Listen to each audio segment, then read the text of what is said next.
ప్రపంచంలో ఎక్కడేం జరిగినా అందులో తన పాత్ర ఉండాలనుకుంటుంది.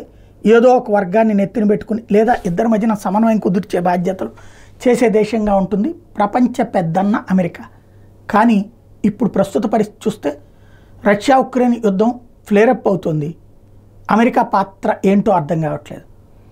అలాగే ఇజ్రాయెల్ మీదకి హెజ్బుల్లాతో అటాక్ ఇరాన్ సీరియస్ చేస్తే ఏమీ చేయలేక చేష్టలుడి అమెరికా చూస్తుంటే సపోర్ట్ అని ప్రకటించి ఊరుకుంటే ఇజ్రాయెల్ తాట తీసి వదిలిపెడుతోంది. ఈ రెండు పరిణామాల్లో అమెరికా పాత్ర నామ మాత్రమే. అమెరికా చెప్పిన మాట ఎవ్వడూ వెంటలా, అమెరికాకి ఇంటిమేషన్ ఎవ్వడూ ఇవ్వట్లా. అమెరికా తన గూఢచారి వర్గాల ద్వారా తెలుసుకుని ఏదైనా చర్యలు తీసుకుంటే నేను చూసుకుంటాలే మా సంగతి అని చెప్పే పరిస్థితి ఉంది. చైనా రెచ్చిపోతోంది, ఇరాన్ మరీ రెచ్చిపోతోంది, బ్రిక్స్ కరెన్సీ వైపుకి ప్రపంచం మారుతోంది. ఇలాంటి దశలో అమెరికా అధ్యక్షుడు బైడెన్ ఏమో గాయం, కమలా హ్యారిస్ ఏమో తెర ముందుంది, ఏ నిర్ణయం తీసుకోదు. ఇంకా అసలు అమెరికాలో ప్రభుత్వం నడుస్తోందా అని అడుగుతున్నాడు ట్రంప్. సమాధానం చెప్పేది ఎవరు?